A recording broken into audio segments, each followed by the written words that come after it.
So here's one. I've been having terrible vertigo for the past 2 days. Help. Anyone know of any home remedies? Okay, so does anyone know of any home remedies? It goes like this. You are begging for a button, an easy button that you can push. You want a silver bullet that will take you out of the misery. And it's the seduction of the mainstream, of the pharmaceutical, allopathic medical system. They say that they have these pills that you can take that will take it away. All they do is focus on symptoms. So fibromyalgia is an illness of, let's just say, 7 or 8 or maybe 10 symptoms. If you start taking pills, you will take pill for that symptom and that symptom and that symptom. Unfortunately, those things will interact with one another, and you will have to start taking pills that deal with the side effects of the pills that you took for a symptom A or B or C. There's absolutely zero chance that you can get to a victory using that method. Martin, I want to revisit what you said about the nutrition. And that is the other thing that's been really insidious is we've been taught and trained to only eat things that taste good. Yeah. Pleasure, seeking pleasure. Seeking pleasure. So you seek pleasure, short-term gain, and it gives you long-term pain because a lot of the things that are, like I think of the Exula products, right? The green drinks that I drink all the time, and I drank them when they tasted really bad. Now, it's been years, and they taste fine. They don't taste like a chocolate shake. You know, I don't go, ooh, I can't wait. But I know that it's really important to my health, and I drink it, and I don't drink it like, oh, this is really bad. I remember telling you how bad it tasted, years ago. Like, this is awful. Yeah, but it's really good for you. Oh.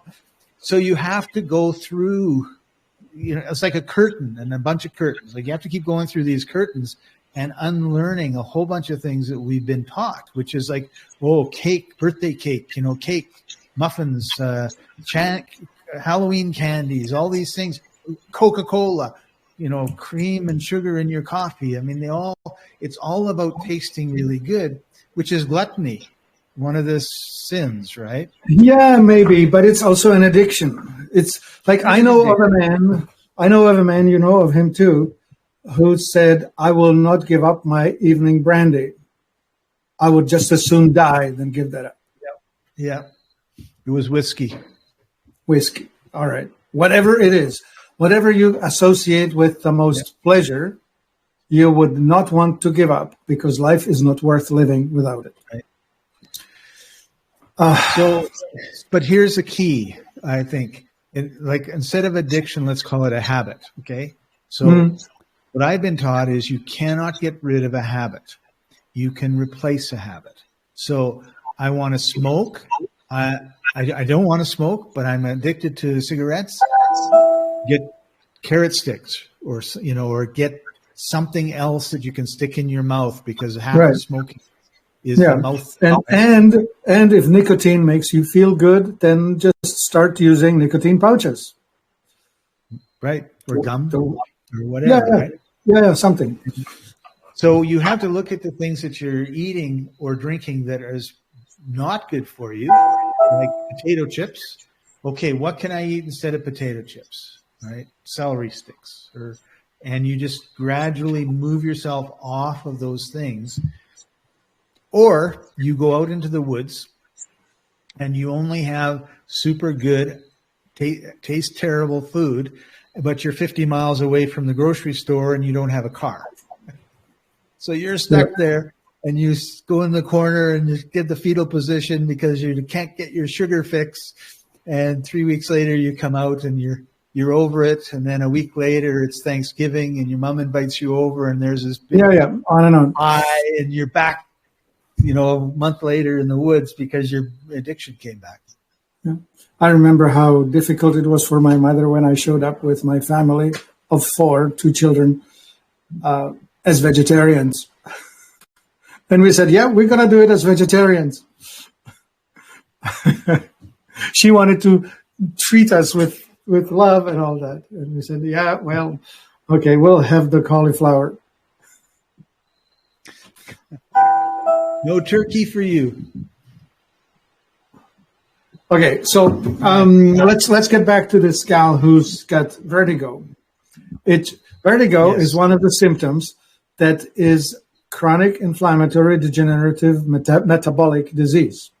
It's part of what the doctors would call the migraine syndrome. You could have piercing pains, you could have dizziness, vertigo, whatever. I know people who wake up, crawl out of bed, start feeling dizzy, get down on all fours, and throw up right there. That's the first 1 minute of their morning.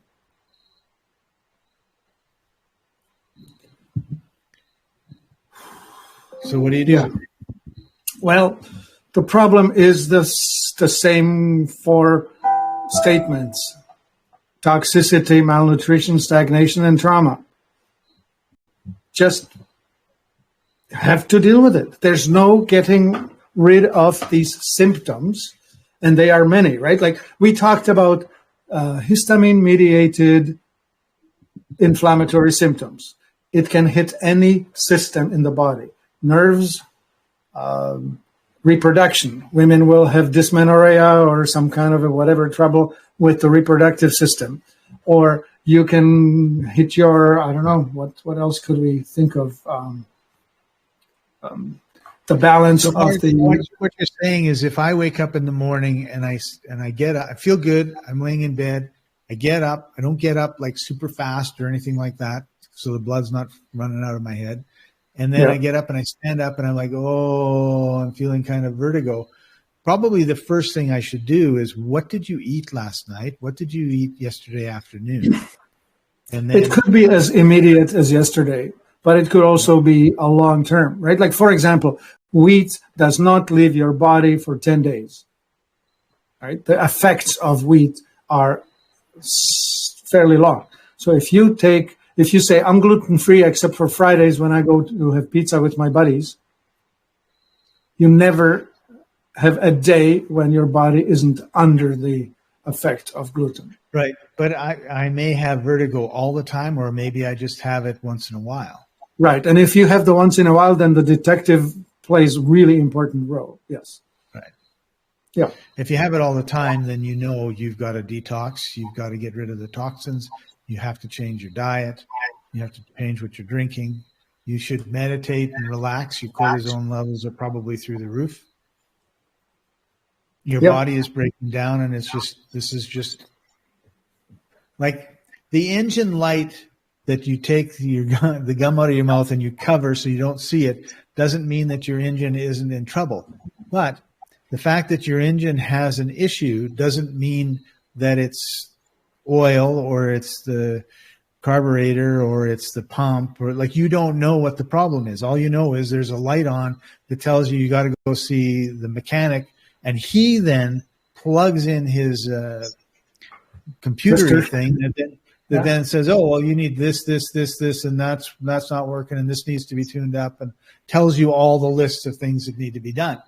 Whereas if you think, oh, well, the light came on, I need to change the oil, and you change the oil, and you've covered it up with your gum, and it wasn't the oil, you're not going to get, your car's not going to get better. Yeah, all that. So, my dear Stacy, well, there's a lot of people out on the group that talk about the pharmaceutical solutions. They talk about gabapentin, and they talk about Cymbalta, and they talk about Lyrica, and they talk about low-dose naltrexone, and all kinds of chemical ways of getting there. They may help short-term to block the symptoms, so you can actually feel okay for a bit. But the more likely outcome is that sometime later, the body has become more toxic and will have much more or uglier symptoms than what you've been having up to now. So you're saying it's going to get worse? Yeah, worse.